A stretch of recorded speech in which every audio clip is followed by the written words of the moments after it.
أعوذ بالله من الشيطان الرجيم بسم الله الرحمن الرحيم إن الحمد لله والصلاة والسلام على رسول الله وعلى آله وصحبه وسلم تسليما كثيرا أما بعد رب اشرح لي صدري ويسر لي أمري واحلل عقدة من لساني يفقهوا قولي السلام عليكم ورحمة الله وبركاته আশা করি আপনারা সবাই ভালো আছেন। প্রথমে আমি একটা ডিসক্লেমার দিয়ে শুরু করি, ঠিক আছে? প্রথমে আমি তিনটা বিষয়ে আপনাদের কাছে মাফ চেয়ে নিচ্ছি। প্রথম বিষয়টা হলো, আমি পাবলিক স্পেস দিয়ে অভ্যস্ত না। I prefer writing. লেখার অনেক সুবিধা আছে, আপনি এডিট করতে পারেন, রিভাইজ করতে পারেন, মুছে ফেলতে পারেন, রাইট? কিন্তু বলার সময় এগুলো করার সুযোগ নেই। অ্যান্ড আমার আসলে বলার যেহেতু অভ্যাস নাই, তাই আমি আসলে খুব সুন্দর করে গুছায় বলতে পারবো, এটা আমার কাছে মনে হচ্ছে না। এটা হলো 1 নম্বর বিষয়। 2 নম্বর বিষয় হলো, আমাকে বাসা থেকে বলে দিছে যে সুন্দর বাংলা ভাষায় কথা বলতে, কিন্তু বাসার অনেক কথার মতো এই কথাটাও সম্ভবত আমি রাখতে পারতেছি না, কারণ প্রমিত বাংলা ভাষা যেটা করেছি খেয়েছি এটা বলতেও আমি অভ্যস্ত না। তা আমি যেটা অনেক চেষ্টা করি হয়তো বা কিছু বলতে পারবো, বাট এটা খুব ডিফিকাল্ট হয়ে যাবে। সো আপনাদের কষ্ট করে এটা একটু শুনতে হবে। তো এই দুটোর বিষয় বলতেছি এই জন্য, কারণ আলহামদুলিল্লাহ আজকে যারা বক্তব্য দিচ্ছেন তারা সবাই খুব সুন্দর করে কথা বলেন, সবাই সুবক্তা, খুব গুছায় কথা বলেন। তো আপনারা যদি ওনাদের বক্তব্যের মতো বক্তব্য আমার কাছে এক্সপেক্ট করেন তাহলে আসলে হবে না। আমার বক্তব্যটা আপনাদের একটু কষ্ট করে শুনতে হবে, একটু অগোছালো বক্তব্য হবে, ভাঙাচোরা বক্তব্য হবে। এটা হলো 2টা বিষয়। 3 নম্বর বিষয়টা হলো, আজকে কিছু বক্তব্যে কিছু কথা আসতে পারে যেগুলো কঠিন লাগবে কারো কাছে। তো এগুলো কারো বিরুদ্ধে যাওয়ার জন্য না বা কারো সমালোচনা করার জন্য না, এগুলো বলার একমাত্র কারণ হলো আমি ট্রুলি মনে করি যে আমাদের বর্তমানের জন্য এবং আমাদের ভবিষ্যতের জন্য, এই কমের জন্য এবং এই জমিনের জন্য এই কথাগুলো বলা দরকার। সো এই 3টা হলো ডিসক্লেইমার, ঠিক আছে? ডিসক্লেইমার শেষ, এখন আমি মূল কথায় যাচ্ছি। আচ্ছা, আমরা একটা ঐতিহাসিক সময় পার করতেছি। গত 40 দিনে এমন অনেক ঘটনা ঘটে গেছে যেটা আসলে কয়েক দশকে ঘটে না। একটা ব্রুটাল ব্লাডি প্রসেসের মধ্যে দিয়ে আমরা কিছু অর্জন পাইছি।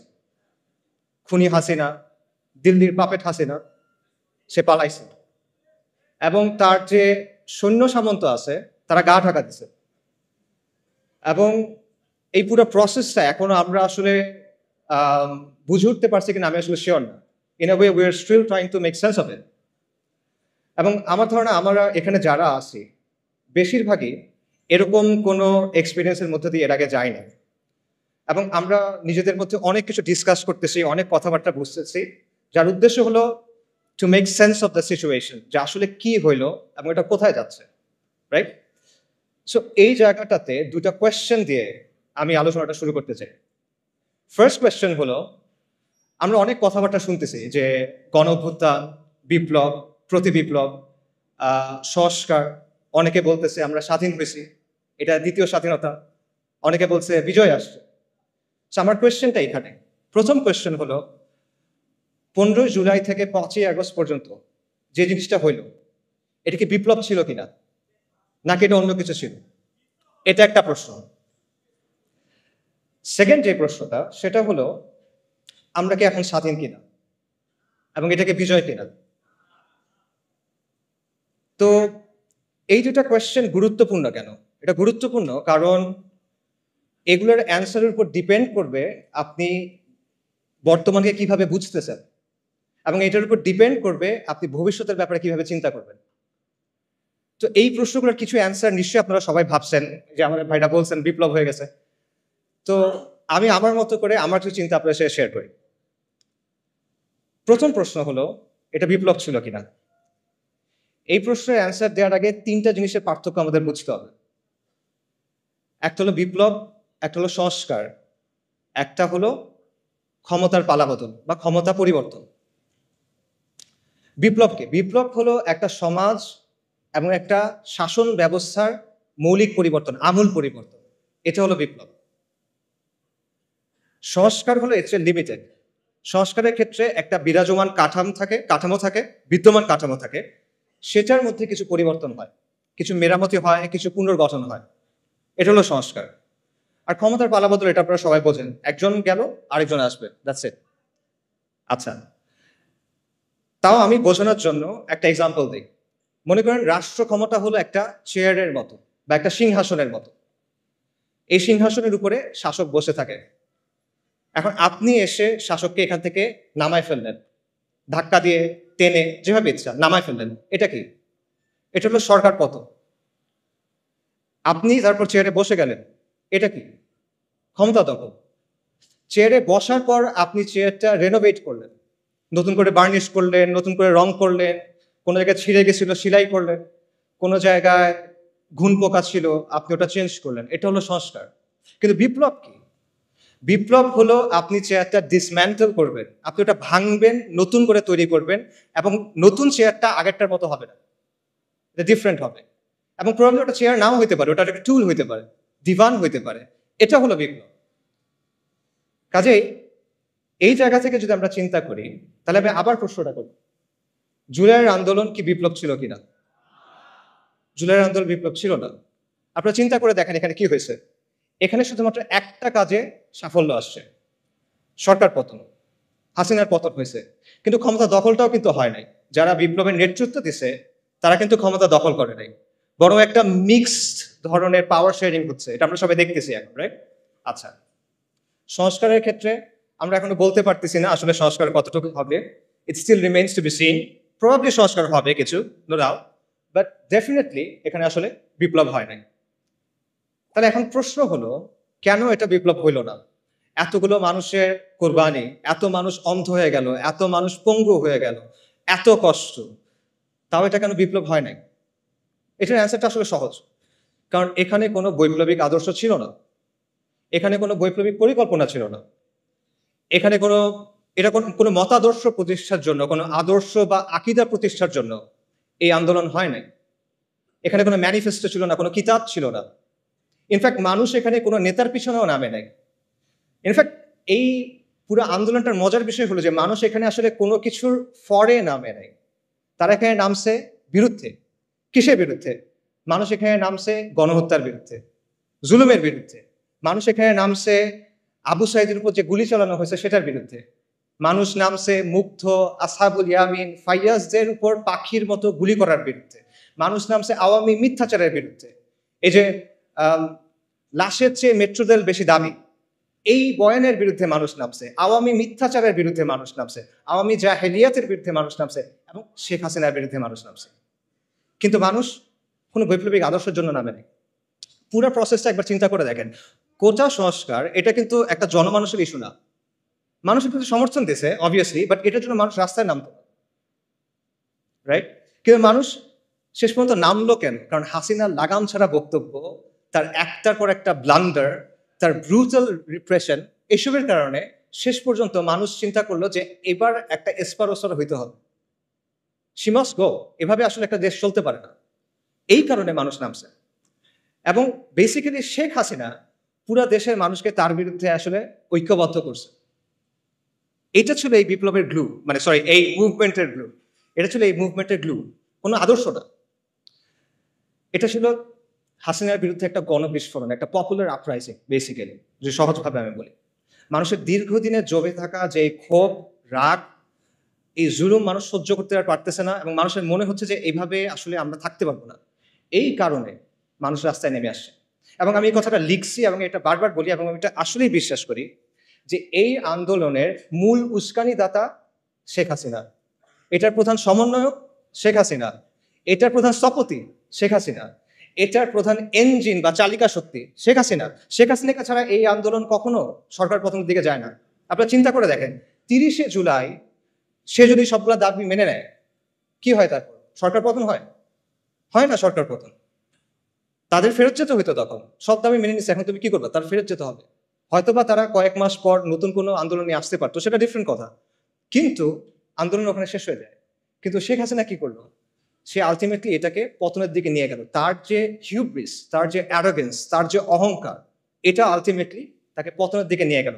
এবং এইখানে আমি আসলে ফিরআউনের সাথে একটা মিল দেখতে পাই। ফিরআউনের কথাটা চিন্তা করে যে বনী ইসরায়েল যখন লোহিত সাগরের সামনে গেল, মুসা আলাহিস সাল্লামের পেছনে পেছনে সাগর ভাগ হয়ে গেল, বনী ইসরায়েল সাগরের মধ্যে চলে যাচ্ছে। ফিরআউনের কি দরকার ছিল তার পেছনে পেছনে যাওয়ার? সে কি গেইন করতো এখানে? বনী ইসরায়েল তো চলে যাচ্ছে। বনী ইসরায়েল তার পাওয়ার জন্য কোনো চ্যালেঞ্জ না, বনী ইসরায়েল তার সিংহাসন নিতে চায় না। কিন্তু সে কেন যাচ্ছে? সে দেখতেছে তার সামনে একটা সমুদ্র লিটারালি ভাগ হয়ে গেছে, একটা সুপার ন্যাচারাল ইভেন্ট তার সামনে ঘটতেছে। সে বুঝতেছে এটা দুনিয়াবি কোনো শক্তির কাজ না। তাও সে কি করতেছে? তার মনে হলো যে না, এর পিছিয়ে আমি যাই। এটা কেন? এটা তার অ্যারোগেন্স। সেই তো বলছিল আনা রাব্বুকুমুল আলা। এটা তার অহংকার, এবং এই অহংকারটাই তার পতন নিয়ে আসছে। এবং সেম ব্যাপারটা আমি বলবো যে শেখ হাসিনার ক্ষেত্রে হয়েছে। আল্লাহ এইভাবেই তার পতনটা রাখছেন। এটা কদর আল্লাহ। এই আন্দোলন নিয়ে অনেক ধরনের তত্ত্ব আছে, অনেক ধরনের ষড়যন্ত্র তত্ত্ব আপনারা শুনবেন। যেমন ধরেন, কেউ আমেরিকার কথা বলবে, কেউ কালার রেভলিউশনের কথা বলবে, কেউ এনইডির কথা বলবে। এবং এই কথাগুলোর যে একেবারে মেরিট নাই আমি সেটাও মনে করি না, এখানে কিছু মেরিট থাকতে পারে। But at the end of the day দুটো পয়েন্ট আমাদের স্বীকার করতে হবে। সে দুটো পয়েন্ট হলো, শেখ হাসিনার বিরুদ্ধে পুরা বাংলাদেশের অধিকাংশ মানুষ একসাথে হয়ে গেছিল, একটা ইজমা হয়ে গেছিল যে she must go. And second পয়েন্টটা হলো, দুনিয়া চালায় কে? আল্লাহ। আল্লাহ মালিকুল মুলক, আল্লাহ আল জব্বার আল মুতাকাব্বির, এবং আল্লাহ আল লতিফ আস-সাতুর। ওয়াল্লাহু গালিবুন আলা আমরি ওয়ালাকিন আকসারান নাসি লা ইয়ালামুন। আল্লাহ তার কর্ম সম্পাদনে প্রবল, যদি অধিকাংশ মানুষ তা জানে না। অনেক মানুষের অনেক পরিকল্পনা থাকে, মাখলুকের অনেক পরিকল্পনা থাকে, অনেক ষড়যন্ত্র থাকে, but at the end of the day কার ইচ্ছা বাস্তবায়ন হয়? ওয়া মাকারা ওয়া মাকরুল্লাহ ওয়াল্লাহু খায়রুল মাকিরিন। সবাই পরিকল্পনা করে, আল্লাহও পরিকল্পনা করে, আল্লাহর পরিকল্পনা বাস্তবায়ন হয়। ওয়ালা গালিবা ইল্লাল্লাহ ওয়া হুয়া আলা কুল্লি শাইইন কাদির। সো এই বিষয়টা আমাদের মাথায় রাখা দরকার। আমরা যেন একটা ব্যালেন্স পজিশনে থাকি। ব্যাপারটা যেন এমন না হয় যে আমরা চিন্তা করতেছি যে কেউ সেভিয়ার আসছে আসমান থেকে নেমে বাংলাদেশকে অনেক কিছু করে দিবে, এরকম কিছু আমরা চিন্তা করার দরকার নাই। আবার আমাদের এটাও চিন্তা করার দরকার নাই যে সবকিছুই মনে হয় ইলুমিনাতি করে বা আমেরিকা করে বা অমুক কেউ করে। ব্যাপারগুলো আসলে এরকম না। দুনিয়া কন্ট্রোল করেন আল্লাহ। যাই হোক, আমি মূল আলোচনায় যদি ফেরত চাই, আমরা শুরু করছিলাম একটা প্রশ্ন দিয়ে, এটা বিপ্লব কিনা? এটা বিপ্লব না। এটা ছিল শেখ হাসিনার বিরুদ্ধে গণবিস্ফোরণ। এটা ছিল হাসিনার পতনের ব্যাপারে মানুষের মধ্যে যে মনোভাব অলরেডি চলে আসছিল, সেটা একটা বাস্তবায়ন। এবং এই জন্যই মানুষ যখন বুঝতে পারছে যে আলটিমেটলি আর কোনো অপশন নেই, আমাদের রাস্তায় নেমে যেতে হবে, তখন হাসিনার পতনটা নির্ধারিত হয়ে গেছে। এটা হয়তো একদিন পরে হয়েছে, এক সপ্তাহ পরে হয়েছে, এটা এক বছর পরে হইতে পারতো, বাট প্রসেসটা শুরু হয়ে গেছিল। এবং একই কারণে এখন আমরা অনেক ধরনের কথা শুনতেছি যে সাহি সেকুলারিজম আসতে হবে, সাহি লিবারাল ডেমোক্রেসি আসতে হবে। এই ব্যাপারগুলো আসলে আসবে না। কেন আসবে না? কারণ মানুষ এগুলোর ব্যাপারে কেয়ার করে না। মানুষ এগুলো আসলে বোঝেও না, যারা বোঝে তারা চায়ও না। এগুলো হলো ৭২-এর সংবিধানের মতো একটা বিষয়, যেটা আপনি মানুষের গায়ের উপর রেখে চালাই দিচ্ছেন। But at the end of the day the people don't care about this things. So ultimately অনেক কথাবার্তা আমরা শুনবো, নয়া রাজনৈতিক বন্দোবস্ত, তারপর সেকুলারিজম, ভালো সেকুলারিজম, লিবারাল ডেমোক্রেসি, বাট এগুলো আসলে আসবে না। কিছু সংস্কার হয়তো আসতে পারে, কিছু সংস্কার আসতে পারে। প্রবাবলি আমরা হয়তো দেখতে পাবো যে কেউ ২ টার্মের বেশি প্রধানমন্ত্রী হবে না, এরকম কিছু হতে পারে। প্রধানমন্ত্রীর অফিস এবং প্রেসিডেন্টের অফিস একটা পাওয়ার ব্যালেন্স হয়তো আসতে পারে, এটা হতে পারে, সমস্যা নেই। বাট অনেক গ্রাউন্ড ব্রেকিং কোনো চেঞ্জ আসবে, এটা মনে করার কারণ আমি দেখি না। এটা হলো ফার্স্ট কোয়েশ্চেনের অ্যান্সার। সেকেন্ড কোয়েশ্চেন যেটা, সেটা হলো এটা কি বিজয় কিনা, এটা কি স্বাধীনতা কিনা? এই প্রশ্নের অ্যান্সারটা আসলে অলরেডি স্পষ্ট হয়ে যাওয়া উচিত। তাও এটা আসলে বিজয় না, এটা সর্বোচ্চ একটা আংশিক বিজয় আমরা বলতে পারি, বাট এটা কোনো অর্থেই, কোনো সেন্সে এটা সামগ্রিক বিজয় হইতে পারে না। এটা কেন পারে না? এটার অনেকগুলো রিজন আছে, বাট আমি কিছু রিজন একটু আগে আলোচনায় চলে আসছে, বাট আমি আরো কয়েকটা রিজন বলি। প্রথম কারণটা হলো পোস্ট কলোনিয়াল স্টেট, উত্তর ঔপনিবেশিক রাষ্ট্র, একটা কঠিন বাংলা শব্দ। এটা একটা কারণ যে এই কাঠামোটা রেখে আপনি আসলে কখনো স্বাধীন হতে পারবেন। এটা মানে কি? এটা মানে সহজভাবে বলি, এক সময় এটা ছিল আমাদের রাজত্ব, এটা আমাদের রাজত্ব ছিল। এটা পারফেক্ট ছিল না, এখানে অনেক সমস্যা ছিল, কিন্তু এটা আমাদের রাজত্ব ছিল। কিন্তু তারপর ফিরিঙ্গিরা আসছে, ব্রিটিশরা আসছে, ইউরোপিয়ানরা আসছে, এবং তারা এসে আমাদেরকে তাদের গোলাম বানাইছে, তারা এসে আমাদেরকে তাদের দাস বানাইছে, এবং তাদের একটা সিস্টেম আমাদের উপর চাপাই দিছে। এইটাই হলো কলোনিয়াল রাষ্ট্র। এবং এই কলোনিয়াল রাষ্ট্রের মূল উদ্দেশ্য হলো দুটা, একটা হলো কন্ট্রোল, একটা হলো এক্সপ্লয়টেশন, নিয়ন্ত্রণ এবং শোষণ। আর কোনো উদ্দেশ্য নেই। কলোনিয়াল যে ব্যুরোক্রেসি বা আমলাতন্ত্র, এটার উদ্দেশ্য ছিল এই দুটা। কলোনিয়াল যে পুলিশ, এটার উদ্দেশ্য ছিল এই দুটা। কলোনিয়াল যে সেনাবাহিনী, এটার উদ্দেশ্য ছিল এই দুটা। আজকে ফিরিঙ্গিরা নাই, ওরা চলে গেছে, অনেক আগেই চলে গেছে, কিন্তু ওদের যে সিস্টেম সেটা রয়ে গেছে। আজকে আমাদের যে ব্যুরোক্রেসি আছে, সেটা কলোনিয়াল ব্যুরোক্রেসির কন্টিনিউয়েশন, ধারাবাহিকতা। আজকে আমাদের যে পুলিশ বাহিনী আছে সেটা কলোনিয়াল পুলিশ বাহিনীর ধারাবাহিকতা, এবং উপমহাদেশের যে সেনাবাহিনীগুলো আছে এগুলো সবগুলো ব্রিটিশ ইন্ডিয়ান আর্মির ধারাবাহিকতা। এটা ভেঙেই মানে এটা থেকেই পাকিস্তান আর্মি এবং ইন্ডিয়ান আর্মি হয়েছে, এবং দেন সেখান থেকে বাংলাদেশ আর্মি হয়েছে। এগুলো হিস্টোরিক্যাল ফ্যাক্ট, কেউ ডিনাই করতে পারবে না। সো যেই কাঠামোটা তৈরি হয়েছিল নিয়ন্ত্রণের জন্য এবং কন্ট্রোল করার জন্য, সেই কাঠামোটাকে রেখে দিয়ে আপনি আসলে কিভাবে স্বাধীন হবে, কিভাবে বিজয়ী হবে, এটা পসিবল না। এটা গেল একটা রিজন। আরেকটা রিজন হলো মডার্ন স্টেট ইটসেলফ। এই যে আমি নিয়ন্ত্রণের কথা বললাম আর শোষণের কথা বললাম, এটা কিন্তু শুধু কলোনিয়াল রাষ্ট্রের বৈশিষ্ট্য না, এটা মডার্ন স্টেটেরও বৈশিষ্ট্য। আধুনিক যে রাষ্ট্র সেটা ইনহেরেন্টলি একটা ডমিনেটিং, কন্ট্রোলিং, অথরিটেরিয়ান মেশিনারি। এটা এমন একটা যন্ত্র যার উদ্দেশ্য হলো শোষণ করা এবং নিয়ন্ত্রণ করা।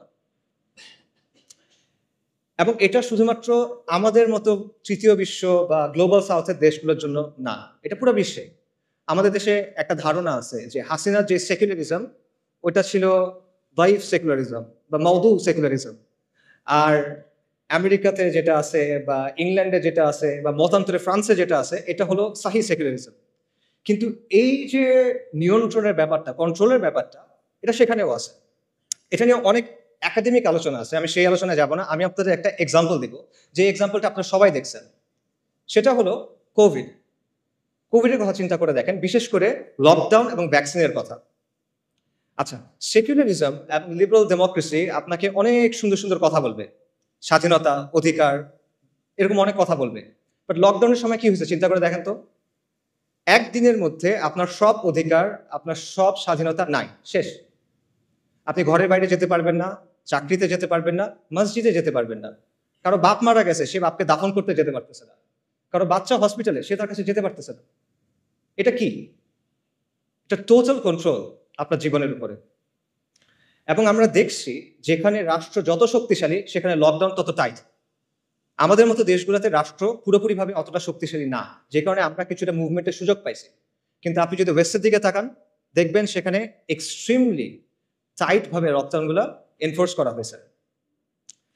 তো এই যে লকডাউন, এটা কিন্তু আপনি দেখেন, এটা আপনার সমস্ত অধিকার, স্বাধীনতাকে নিয়ন্ত্রণে নিয়ে ফেলা হলো। এটা একটা ডিপ্রেশন, এটা একটা কর্তৃত্ববাদ, এবং এটা সেকুলার ডেমোক্রেসিগুলাই করতেছে।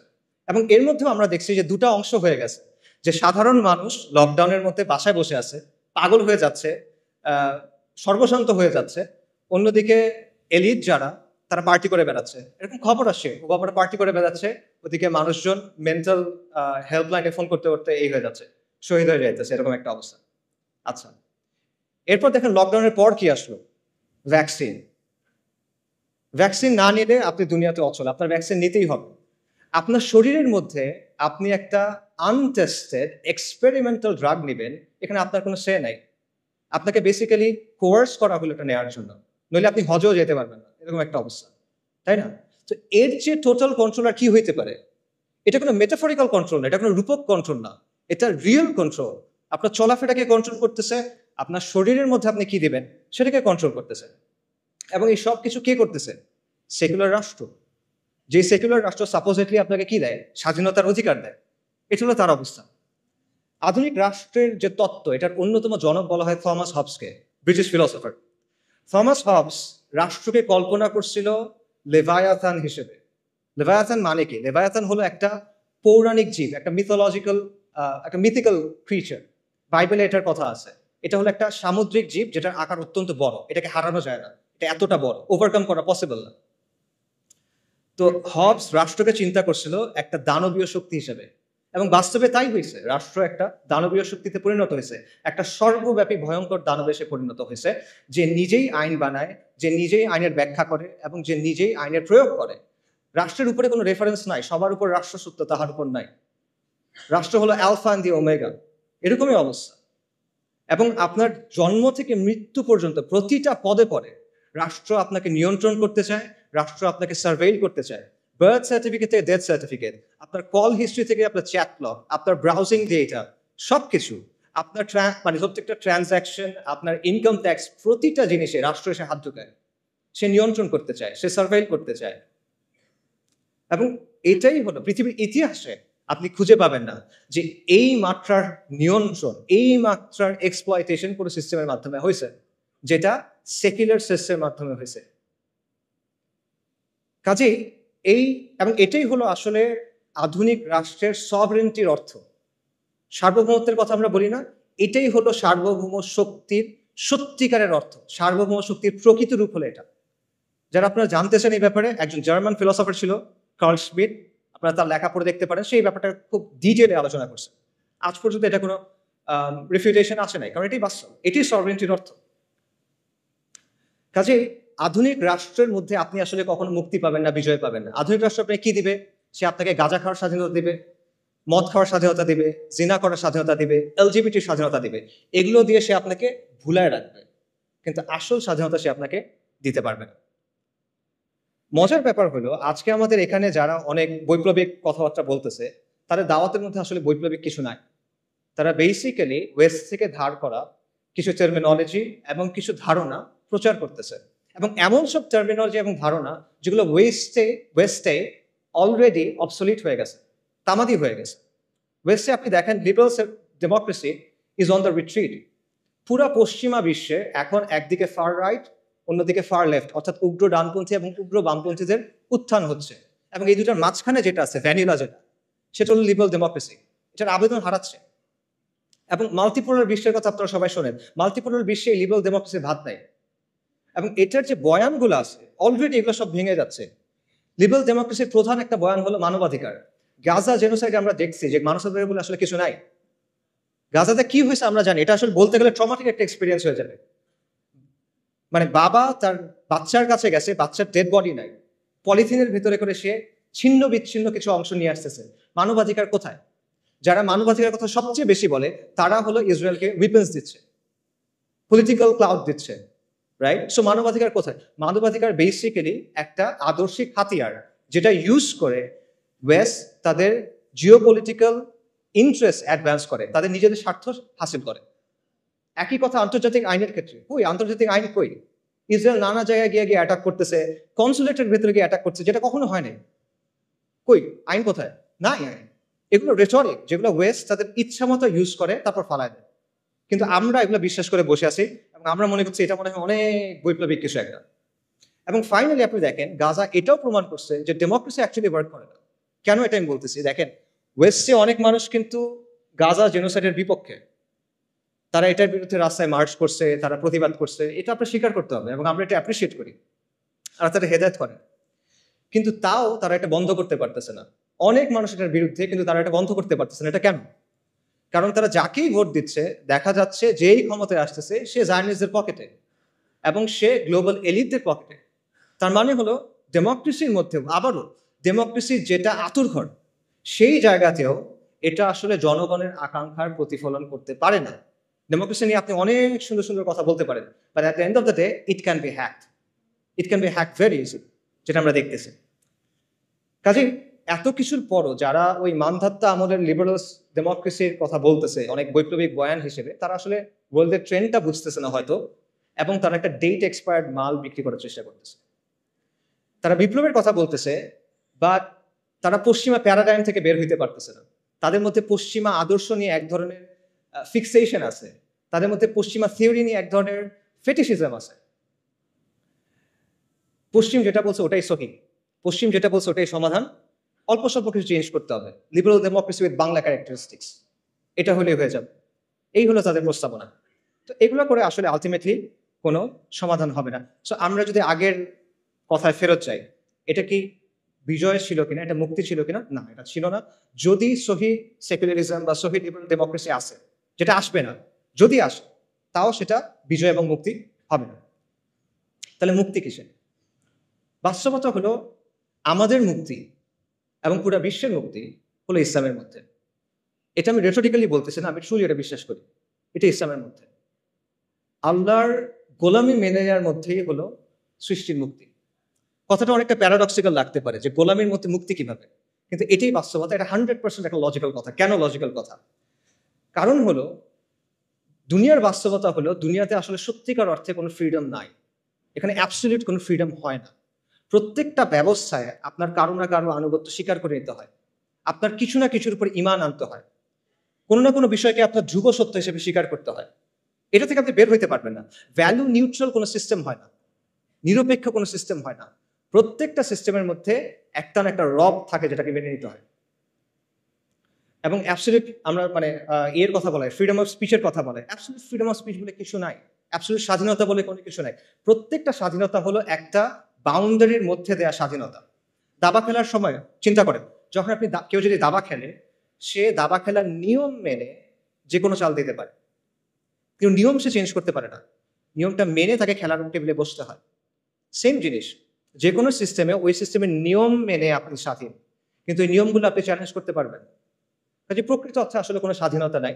মানুষ প্রত্যেকটা সিস্টেমে কারো না কারো সামনে সাজদা করে। আমরা করতেছি না, আধুনিক মানুষ করতেছে না। আধুনিকতা আপনাকে রাষ্ট্রের গোলাম বানাইছে, আপনাকে মুক্ত বাজারের গোলাম বানাইছে, আপনাকে নফসের গোলাম বানাইছে। কাজেই ইসলাম ছাড়া বাকি যা কিছু আছে সবকিছু হলো গায়রুল্লাহর গোলামি করা, আর ইসলাম হলো আল্লাহর গোলামি করা। তা আপনি কার গোলামি করবেন?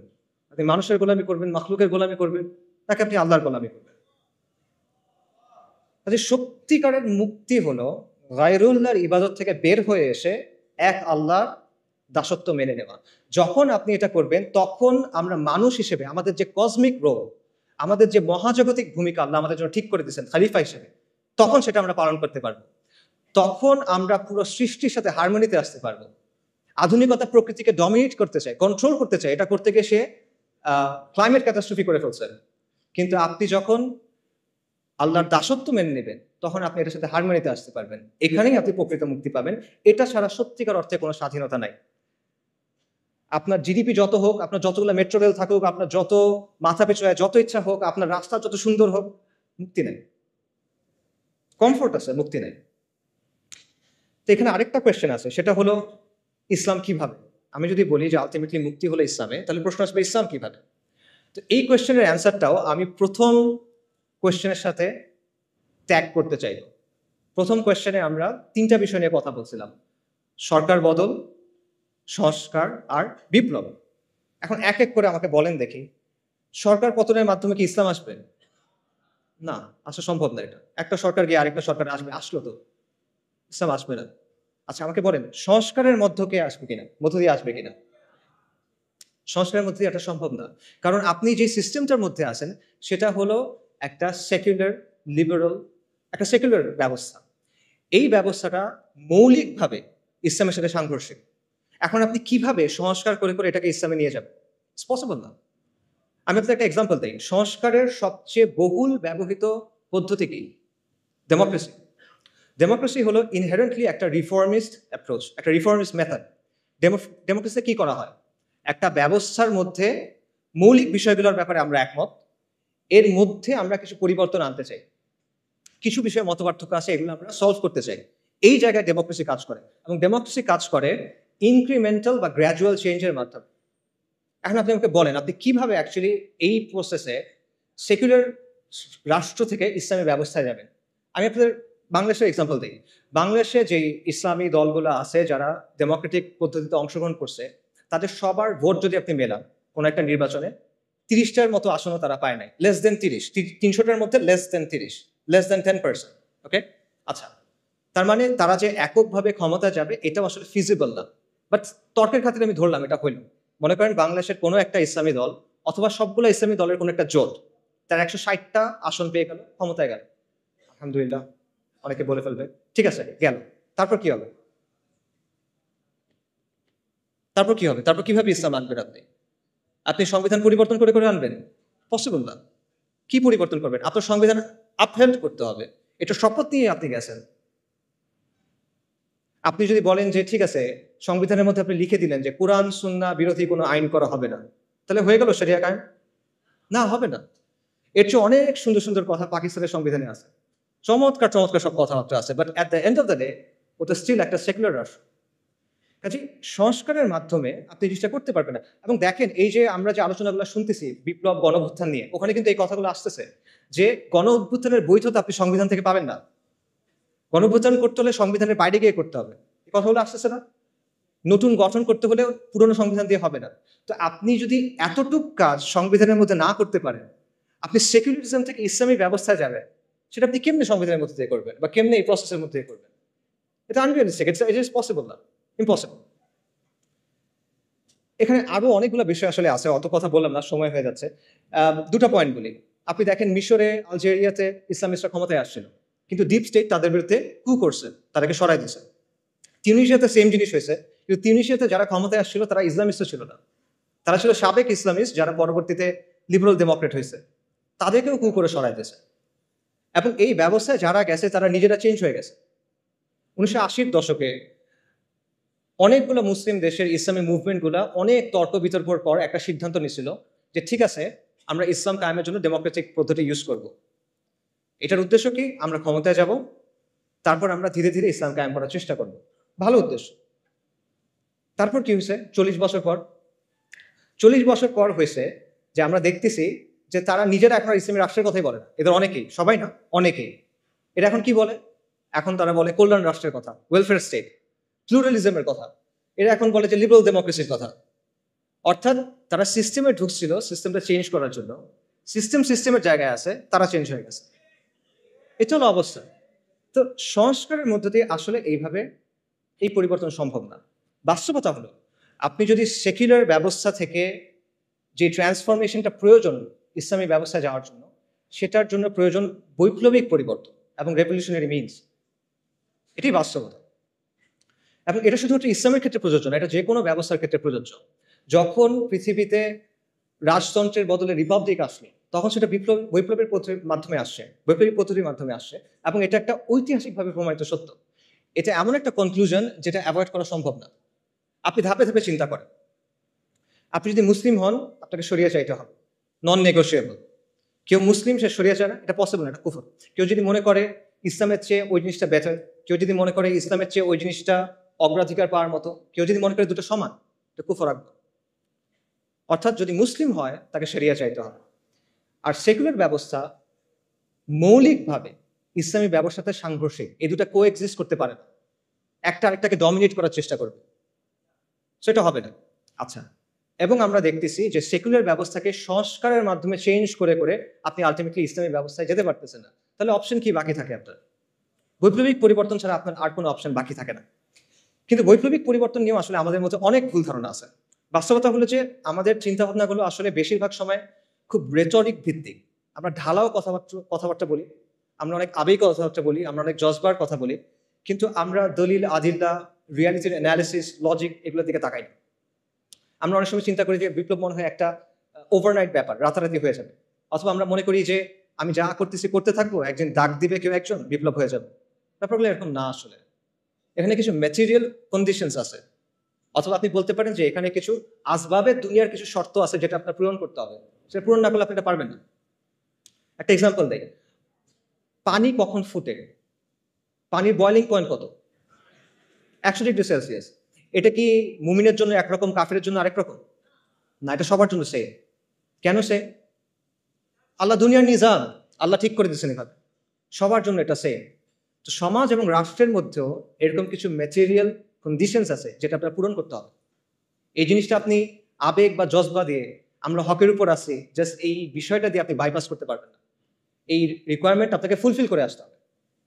হ্যাঁ, এমন হইতে পারে যে কাফেরদের জন্য যে রিকোয়ারমেন্ট, সেখানে আমাদের কিছু অ্যাডিশনাল রিকোয়ারমেন্ট থাকতে পারে। যেমন আমাদের ইমানি, আমলি, শারঈ, আকাইদি কিছু রিকোয়ারমেন্টস থাকবে, যেটা একটা কমিউনিস্টের থাকবে না। কিন্তু ম্যাটেরিয়াল রিকোয়ারমেন্ট সেম, এটা আপনার লাগবে। তো এটা বাইপাস করে আপনি আসলে বৈপ্লবিক পরিবর্তনের দিকে যেতে পারবেন। এটা না করে আপনি যদি শুধু বলেন যে আমার ইমান আছে, আমার অনেক জজবা আছে, আমরা তো হকের উপর আছি, এভাবে আর হবে না। এটা তাওয়াক্কুলের ভুল বুঝ। বাস্তবতা হলো বৈপ্লবিক পরিবর্তন একটা লম্বা, জটিল, রুক্ষ প্রক্রিয়া, কঠিন একটা প্রক্রিয়া। এর মধ্যে নানা ধরনের জটিলতা আছে এবং এটার মধ্যে মাল্টি স্টেজ আছে, মানে মাল্টিপল স্টেজেস আছে, একাধিক স্টেজ আছে। ব্যাপারটা এভাবে চিন্তা করেন, মনে করেন আপনি কালকে আম খাইতে চান, আপনি আজকে গাছ লাগালেন, এটা হবে? হবে না। আপনি কালকে আম খাইতে চান, আপনি আজকে গাছ লাগালেন, হবে না, কালকে তো ফল আসবে না। একটা লম্বা প্রসেসের মধ্যে দিয়ে যাওয়ার পর ফল আসবে। তো আপনি ওভারনাইট এটা চাইতে পারেন না যে আমি আজকে গাছ লাগাবো, কালকে ফল আসবে, হয় না। আচ্ছা, আরেকটা জিনিস চিন্তা করেন, মনে করেন আপনার প্রতিবেশী, তার বাসায় জামের গাছ আছে এবং তার বাসার গাছে জাম ধরছে, সে জাম পাড়তেছে। কারণ আপনি তার কাছে গিয়ে বললেন, আমাকে আমসত্ত্ব বানিয়ে দাও, আমাকে আমের শরবত বানিয়ে দাও, ম্যাঙ্গো স্মুদি দাও। এটা হয়? It doesn't work like that. যে বীজ বুনছে ফসল তার, যেই বীজ বোনা হয়েছে ওটাই আসবে। আম গাছে তো জাম হবে না। একটা সেকুলার আন্দোলন হয়েছে, সেকুলারদের নেতৃত্বে একটা আন্দোলন হয়েছে, অথবা একটা ইস্যু ভিত্তিক আন্দোলন হয়েছে, আন্দোলন শেষ হয়ে গেছে। এখন আপনি তার কাছে গিয়ে বললেন যে আমাকে খিলাফা দাও, শরিয়া দাও। Doesn't work like that. সে কেন আপনাকে দিবে? আপনি কে? তার কষ্টের পরিশ্রম সে আপনাকে কেন দিবে? আর সে যদি দেয়ও, ধরেন সে দিল, সে যেটা দিবে ওটাকে ওই জিনিস যেটা আপনি চাচ্ছেন না, সেটা জাম, আপনি আম চাচ্ছেন, রাইট? সেটা আসলে হয় না। সো এই বিষয়গুলো আমাদের বোঝা দরকার। তাহলে করণীয় আসলে কি? আমি এখানেও আবার এক্সাম্পলে ফেরত চাই। একজন ভালো কৃষক কি করে? একজন ভালো কৃষক প্রথমে জমিটাকে তৈরি করে, আগাছাগুলো দূর করে, লাঙল দেয়, তারপর সে বীজ বুনে, তারপর সে আস্তে আস্তে এটাকে বড় করে, সার দেয়, পানি দেয়, কীটনাশক দেয়। তারপরে ফল আসবে কিনা এটা নিশ্চিত না, কিন্তু নানা কারণে ফল না আসতে পারে, পোকায় খেয়ে ফেলতে পারে, মরক ধরতে পারে, অনেক কিছু হতে পারে। এখানে একটা মানে একাধিক স্টেজ আছে। এই রেভলিউশনারি চেঞ্জের ক্ষেত্রে এই ব্যাপারটা আছে, এখানে একাধিক স্টেজ আছে। এবং এর মধ্যে প্রথম স্টেজ যেটা, লাঙল দেওয়ার যে স্টেজ, সেটা হলো একটা প্রজন্ম তৈরি করা, সমাজের মধ্যে শরিয়ার পিপাসা তৈরি করা, সমাজের কাছে এটাকে একটা ভায়াবল অপশন হিসেবে নিয়ে আসা। এবং এটা 2-5 বছরের কাজ না, এটা একটা ডেকেডস লং প্রজেক্ট। এটা আপনি বাইপাস করতে পারবেন না। এবং এটা কিন্তু একটা স্টেজ, এরপরে আরো স্টেজ আছে। আপনি লাঙল দিচ্ছেন শুধু, এরপর বীজ বুনতে হবে, গাছটা আস্তে আস্তে বড় করতে হবে, সার দিতে হবে, এটসেট্রা এটসেট্রা। তো এটা একটা মাল্টি স্টেজ প্রসেস এবং একটা লং টার্ম প্রসেস। এই বিষয়টা আমাদের বোঝা দরকার। এটা রাতারাতি অর্জন করার কিছু না। এবং কেবল জজবা দিয়ে, কেউ রেটরিক দিয়ে, জেনেরিক কিছু কথা বলে, গরম গরম স্লোগান দিয়ে বা ভক্তি দিয়ে, আমি অমুককে অনুসরণ করি, উনি বলছেন তারা এটা ঠিক, এভাবে এই জিনিসটা হবে না। দুনিয়া এভাবে চলে না। তো এই ধরনের পরিবর্তন নিয়ে আসলে আরো অনেক কথা বলার সুযোগ আছে, বাট ওইদিকে আর না যাই, সময় যেহেতু নাই। আমি যেটা বলবো সেটা হলো যে, আপনি সংস্কারের পথ বেছে নেবেন না বৈপ্লবিক পরিবর্তনের পথ, এটা আপনার ডিসিশন, এটা আমি আপনাকে বলে দিব না। আমি শুধু আপনাকে এইটুকু বলবো যে ডিসিশনটা ভেবে চিন্তে নেন, বুঝে শুনে নেন, এবং সৎ হন নিজের সাথে এবং অন্যের সাথেও সৎ হন। ধরেন কেউ মনে করলো যে আসলে সংস্কারের পদ্ধতি নিতে হবে, কারণ বাংলাদেশের যে জিওপলিটিক্যাল লোকেশন, আমাদের সমাজের যে অবস্থা, আমাদের প্রতিবেশী দেশ, এরকম অনেকগুলো বিষয় আছে যার কারণে এখানে আসলে বৈপ্লবিক পরিবর্তন সম্ভব না। এটা করতে গেলে লাভের চেয়ে ক্ষতি বেশি হবে। তাই আমি যেটা করব, আমি অল্প স্বল্প ভালোর জন্য চেষ্টা করব, সংস্কারের কিছু চেষ্টা করব। আমার উদ্দেশ্য হবে মুসলিমদের স্বার্থ সংরক্ষণ করা, আমার উদ্দেশ্য হবে আমর বিল মারুফ নাহি আনিল মুনকার। ঠিক আছে, এটা একটা ভায়াবল পজিশন হয়তো হইতে পারে। আপনি এই পজিশন যদি নেন, তাহলে আপনার দায়িত্ব হলো নিজের কাছে স্বীকার করা এবং মানুষের কাছে বলা যে এটা আমার পদ্ধতি, এই পদ্ধতি ইসলাম আসবে না, এটা আপনার বলতে হবে। আপনি সংস্কারের পদ্ধতি নেবেন, কিন্তু আপনি বলবেন যে আমি বিপ্লব করতেছি, এটা হলে হবে না। আপনি এমন কোনো প্রতিশ্রুতি দিবেন না যেটা আপনি ডেলিভার করতে পারবেন না। Don't promise something that you can deliver, right? এটা ধোঁকাবাজি, পিওর ধোঁকাবাজি। এই জিনিসটা করে না। আপনি বলেন যে না আমি পারবো, আমি এতটুকু জানি ভাই, আমি এতটুকু করছি, আই ক্যান রেসপেক্ট দ্যাট, কিন্তু যেটা নাই ওটা বলে লাভ নেই। একইভাবে আপনি যদি বৈপ্লবিক পথ নেন, তাহলে রেটোরিক্যাল আলাপ, ভক্তির আলাপ, এই জিনিসপত্রগুলো ছেড়ে দিয়ে আপনি প্র্যাকটিক্যাল রিয়েলিস্টিক আলাপে আসেন। আপনি ম্যাটেরিয়াল কন্ডিশনগুলো নিয়ে চিন্তা করেন, ঠিক আছে? এবং এইসব চিন্তা বাদ দেন যে মনে করেন হঠাৎ কোনো একটা ঘটনা ঘটবে, হঠাৎ ডাক আসবে, আর আমরা সবাই রাস্তায় নেমে যাবো, ইনকিলাব ইনকিলাব, ইন্তিফাদা ইন্তিফাদা। না, এটা একটা লম্বা প্রসেস, যেটা আমি আগে বলতেছিলাম। কাজে মোট কথা হলো যে সংস্কার বা বিপ্লব আপনি যেই পথে নেন, it's your choice, no problem. বা বুঝে শুনে নেন, নিজের অবস্থানের ব্যাপারে সৎ হন, ধোঁকাবাজি করেন না, মানুষের সাথে না, নিজের সাথে না, তরুণদের সাথে না। এটা অনেক বড় একটা দায়। এই দায় নিয়ে আপনি আলোর সামনে দাঁড়াতে চান না আসলে। আচ্ছা, একটা কথা দিয়ে শেষ করি, সেটা হলো যেটাই আপনি পছন্দ করেন, সংস্কার অথবা বিপ্লব, দুটা ক্ষেত্রে আপনার আসলে একটা কাজ করতে হবে। যদি আপনি চান আগামীর বাংলাদেশে ইসলাম শক্তিশালী হোক, তাহলে আপনি যে তরিকায় নেন, আপনার একটা কাজ করতেই হবে, এটা না করলে হবে না। সেই কাজটা কি? এটাও একটা প্রশ্ন দিয়ে বলি, আমাদের সমাজের সেন্ট্রাল কনফ্লিক্ট কি? আমাদের সমাজের প্রধান দ্বন্দ্ব কি? প্রধান দ্বন্দ্ব কি আমি বোঝাই। মনে করেন রাসূলুল্লাহ সাল্লাল্লাহু আলাইহি সাল্লাম যখন নবুয়ত পাইলেন, তখন পৃথিবীতে কিন্তু অনেক ঘটনা ঘটতেছিল। রোমান আর পার্সিয়ানদের মধ্যে যুদ্ধ চলতেছিল, ব্যাপক যুদ্ধ, অনেক বছর ধরে। আরবে বিভিন্ন রাজাদের মধ্যে যুদ্ধ চলতেছিল। জাজিরাতে কুরাইশদের বিভিন্ন গোত্রের মধ্যে রেষারেষি চলতেছিল, এটা আমরা জানি, বনু উমাইয়া, বনু হাশিম, নানা কাহিনী। আফ্রিকাতে অনেক সাম্রাজ্য ছিল, তাদের মধ্যে যুদ্ধ চলতেছিল। এই সময়ের মাঝখানে আপনি যদি ওই সময়ের একটা পেপার পাইতেন, মনে করেন ওইখানে আসলে রাসূলুল্লাহ সাল্লাল্লাহু আলাইহি ওয়াসাল্লামের নিউজটা যখন উনি নবুয়ত পাইছেন, এটা কোথায় আসতো? মনে করেন 8 নাম্বার পেজে ছোট্ট একটা ইঞ্চি করে একটা খবর আসতো, তাই না? কিছু না আসলে মনে করতো মানুষ, but at the end of the day এটাই ছিল মূল ঘটনা।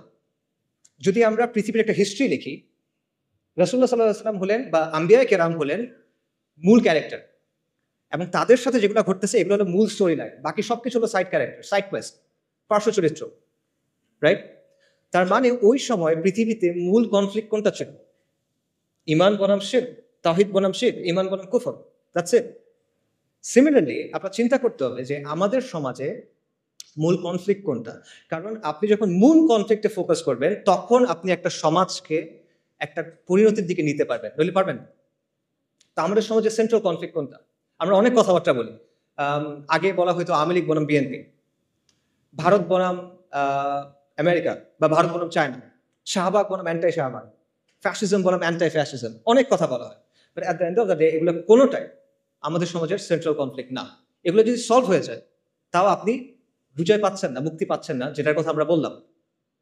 মনে করেন প্রো ইন্ডিয়া গভর্নমেন্ট চলে গিয়ে একটা প্রো আমেরিকান গভর্নমেন্ট আসলো, সমাধান হয়েছে? মনে করেন ফ্যাসিস্ট গভর্নমেন্ট চলে গিয়ে একটা অ্যান্টাই ফ্যাসিস্ট গভর্নমেন্ট আসলো, সমাধান হয়েছে? মনে করেন কালকে থেকে শাহবাগ নাই বাংলাদেশে, সমাধান হবে? পাকিস্তানে তো শাহবাগ নাই, পাকিস্তানে তো শান্তি নিকেতনই এই সেকুলাররা নাই, কিন্তু সেখানেও তো লিবারেল সেকুলার এই সমাজটা নিয়ন্ত্রণ করে। বাংলাদেশের আগে পাকিস্তানে ট্রান্সজেন্ডার আইন পাশ হয়ে গেছে, কিভাবে? সেখানে তো শাহবাগই নাই। সো শাহবাগি ব্যানিশ করে দেন, আপনার সমস্যার সমাধান হচ্ছে না।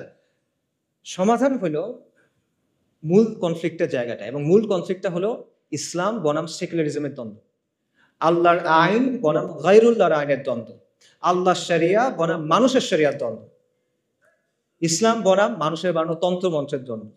এটাই হলো মূল কনফ্লিক্ট। আল্লাহ আযজা ওয়া জাল্লা কোরআনে কি বলছেন? সব আম্বিয়া কিরামকে কোন দাওয়াত দিয়ে পাঠানো হয়েছে? নবী রাসূলকে কোন দাওয়াত দিয়ে পাঠানো হয়েছে? আল্লাহ আযজা ওয়া জাল্লা বলছে, ওয়ালাকাদ বাআসনা ফি কুল্লি উম্মাতির রাসূলান আন ইবুদুল্লাহা ওয়াজতানিবুত তাগুত। আমি প্রত্যেক উম্মার কাছে রাসূল প্রেরণ করছি এই মর্মে যে তোমরা আল্লাহর ইবাদত করো, তাগুতকে বর্জন করো। কুফর বিত তাগুত ওয়া ঈমান বিল্লাহ। এখন আপনি আমাকে বলেন, যদি আপনি আল্লাহর উপর বিশ্বাস আনেন, তাহলে আপনি আল্লাহর আইনকে বাদ দিতে পারবেন? এটা পসিবল? পসিবল না। আপনি যদি আল্লাহর উপর বিশ্বাস আনেন, আপনি গায়রুল্লাহর আইন মেনে দিতে পারবেন? পসিবল না। তাহলে আপনি যদি ঈমান বিল্লাহ এবং কুফর বিত তাগুত চান, তাহলে অবশ্যই আপনাকে মানতে হবে যে ইসলাম এবং সেকুলারিজমের মধ্যে একটা প্রচন্ড দ্বন্দ্ব আছে, এবং এটাই আসলে সবচেয়ে বড় দ্বন্দ্ব। আপনাকে কেউ বাধ্য করতেছে না আজকে যে তুমি গিয়ে লাত মানাত উজ্জার সামনে গিয়ে সাজদা করো। কেউ আপনাকে বলতেছে না যে তুমি হুবলের সামনে গিয়ে একটা জিনিস কোরবানি করো, কেউ বলবে না। কিন্তু সে কি বলবে? আল্লাহর আইন ছাড়ো, গায়রুল্লাহর আইন ধর, সে এটা আপনাকে বলবে। সো এইটাই হলো সেন্ট্রাল কনফ্লিক্ট, এবং এই বিষয়টাকে আমাদের দাওয়ার মূল ভিত্তি বানাইতে হবে, এবং আমাদেরকে এটা সমাজের মূল প্রশ্নে পরিণত করতে হবে, যেটা আমরা পারি নাই। এখানে আমরা স্পেকটাকুলারলি ফেল করছি। বাংলাদেশের সাধারণ মানুষ যখন তার ভবিষ্যৎ নিয়ে চিন্তা করে, সে কি বলে দেখেন? সে কিসের কথা বলে? সে বলে ডেমোক্রেসির কথা, সে ভোটের কথা বলে, সে অর্থনীতির কথা বলে, কিন্তু সে কিন্তু শরিয়ার কথা বলে না। তো এটা সেকুলারদের সাফল্য যে তারা তাদের স্লোগান, তাদের চিন্তাগুলো মানুষের কাছে পৌঁছে দিতে পারছে, এবং আমাদের ব্যর্থতা যে এত ইম্পর্টেন্ট একটা বিষয় আমরা মানুষের কাছে পৌঁছে দিতে পারি নাই। কাজে যদি আমরা ইসলামের বিজয় চাই, তাহলে অথবা আমরা ইসলামকে শক্তিশালী করতে চাই, আবারও বলতেছি, আপনি সংস্কার চান অথবা আপনি বিপ্লব চান, এই কাজটা আপনার করতেই হবে। ইসলাম এবং সেকুলারিজমের মধ্যে যে দ্বন্দ্ব, এটাকে আপনার সমাজের সেন্ট্রাল কনফ্লিক্টে পরিণত করতে হবে। বাকি সবকিছু সেকেন্ডারি। হ্যাঁ, অবশ্যই ব্যক্তি পর্যায়ে আপনি দাওয়া করবেন ইমান, আমল, আকীদার, অফকোর্স এটা বাদ যাবে না। বাট যখন আপনি সামষ্টিক পর্যায়ে যাবেন, সমাজের কথা বলবেন, তখন এটা আপনার দাওয়ার মূল কেন্দ্র হতে হবে। পাশাপাশি আরেকটা জিনিস আপনাকে করতে হবে, সেটা হলো মানুষের জীবনের সাথে যে জড়িত যে বিষয়গুলো আছে, যেগুলো নিয়ে মানুষ কনসার্ন, সেগুলো নিয়ে আপনার কথা বলতে হবে এবং সেটা বলতে হবে ইসলামের জায়গা থেকে। এবং এটাও নবী রাসূলদের দাওয়ার সুন্নাহ। নবী রাসূলগণ তাওহীদের দাওয়াত দিয়েছেন, অবশ্যই সত্য। একই সাথে তারা কিন্তু সমাজের জুলুম এবং অনাচারের বিরুদ্ধে কথা বলছেন। ফিরআউন বনী ইসরায়েলকে বন্দী করে রাখছিল, তাদের উপর জুলুম করতেছিল। আল্লাহ যখন মূসা আলাইহিস সালামকে ফিরআউনের কাছে পাঠালেন, মূসা আলাইহিস সালাম গিয়ে কি বললেন? আল্লাহর ইবাদত করো, আল্লাহর উপর ঈমান আনো, বনী ইসরায়েলের উপর জুলুম করা বন্ধ করো, বনী ইসরায়েলকে ছেড়ে দাও। লূত আলাইহিস সালাম তার কওমকে কি বললেন? যে তোমরা এই বিকৃত কাজ ছেড়ে দাও। তারা কিন্তু ঈমান আনে নাই তখন, তাও তিনি এটা বলতেছেন। শুআইব আলাইহিস সালাম মাদিয়ানবাসীকে কি বলছেন? যে তোমরা আল্লাহর উপর ঈমান আনো এবং ওজনে কম দিও না, পরিমাপে কম দিও না। কারণ ওটা ছিল ওই সমাজের সবচেয়ে বড় সমস্যা। কাজে এটা পরিষ্কার যে নবী রাসূলগণ শুধুমাত্র তাদের জাতিকে তাওহীদের দাওয়াত দেন নাই, পাশাপাশি সমাজের যে বিরাজমান সমস্যাগুলো ছিল, বড় বড় সমস্যা, সেগুলো নিয়ে তারা কথা বলছেন এবং এটা আপনাকেও করতে হবে। এটা আম্বিয়া কেরামের দাওয়াত সুন্নাহ এবং এটা আমাদের করতে হবে। আমরা বলি যে ইসলাম হলো কমপ্লিট কোড অফ লাইফ। তাহলে দ্রব্যমূল্যের সমস্যা, বেকারত্বের সমস্যা, যে বিষয়গুলো নিয়ে মানুষ পেরেশান থাকে, এগুলো ইসলামের মধ্যে নাই, এগুলো শরিয়ার বিষয় না। আপনি এগুলো নিয়ে কথা বলবেন না, কেন বলবেন না? তাহলে এটা Islamic complete code of life কিভাবে হইলো? আপনার কথা তো আপনার কাজের সাথে মিলবে না তখন। সো এই কাজটা আমাদের করতে হবে এবং এটা শুধু, আবারও আমি বলতেছি, এটা শুধু ঢালাও বক্তব্য দিয়ে হবে না। আপনার প্র্যাকটিক্যাল সমাধান তার সামনে আনতে হবে, আপনার প্র্যাগম্যাটিক সমাধান তার সামনে আনতে হবে ইসলামের জায়গা থেকে। আপনি এটা বললে হবে না যে ইসলাম সব সমস্যার সমাধান দেয়। আপনার বলতে হবে ইসলাম অমুক সমস্যার সমাধান এইভাবে দেয় এবং এটা হলো বেস্ট সমাধান, এটা আপনার বলতে হবে। এবং এইভাবে, এমনভাবে আপনার মানুষের সামনে ইসলামী ব্যবস্থার একটা ভিশন তুলে ধরতে হবে, যাতে করে মানুষ যখন চিন্তা করে ভবিষ্যৎ নিয়ে, তখন সে মনে করবে যে হ্যাঁ, আমি শরিয়া চাই। এটা আমরা করি না। এখানে আমাদের অবস্থান জিরোর কাছাকাছি, হয়তো 1%, 100-র মধ্যে। আমার মনে হয় 1%ও না। সামারি করি, আপনার উদ্দেশ্য সংস্কার হোক অথবা বিপ্লব। যদি আপনি আগামীর বাংলাদেশে ইসলামকে শক্তিশালী করতে চান, আপনার দুটা কাজ করতেই হবে। প্রথম কাজটা হলো ইসলাম ও সেকুলারিজমের যে দ্বন্দ্ব, এটা সমাজের মূল দ্বন্দ্বে পরিণত করতে হবে। এটাকে দ্বন্দ্ব হিসেবে চিহ্নিত করতে হবে, এটাকে দাওয়ার মূল কেন্দ্রবিন্দু বানাতে হবে এবং এটাকে সমাজের মূল প্রশ্নে পরিণত করতে হবে। কার্যকরীভাবে মানুষের কাছে সেটা আপনার পৌঁছায় দিতে হবে এবং শুধুমাত্র সমালোচনার মাধ্যমে না, গঠনমূলক আলোচনার মাধ্যমে। শুধু সমস্যা নিয়ে কথা বললে হবে না, সমাধানের কথা বলতে হবে এবং শরিয়াকে একটা ভায়াবল অপশন হিসেবে আপনি প্রেজেন্ট করতে হবে। দ্বিতীয়ত, সমাজের মধ্যে যে জুলুম আছে, যে অনাচার আছে, যে বিষয়গুলো নিয়ে মানুষ কনসার্ন, সেগুলো নিয়ে আপনার ইসলামের বেসিসে তার পাশে গিয়ে দাঁড়াইতে হবে, তার সাথে কথা বলতে হবে এবং এই দুইয়ের সংমিশ্রণে আপনি সামাজিক শক্তি অর্জন করতে পারবেন। এবং এই জন্য আমাদের আসলে অনেক নতুন নতুন উদ্যোগ নিতে হবে এবং আমাদের we have to think outside the box. আমাদের দেশে আলহামদুলিল্লাহ অনেক দিনই কাজ হয় এবং এগুলো খুবই প্রয়োজনীয়, এগুলো চলো, কিন্তু আপনার এখানে একটা শূন্যস্থান আছে, এটা বুঝতে হবে।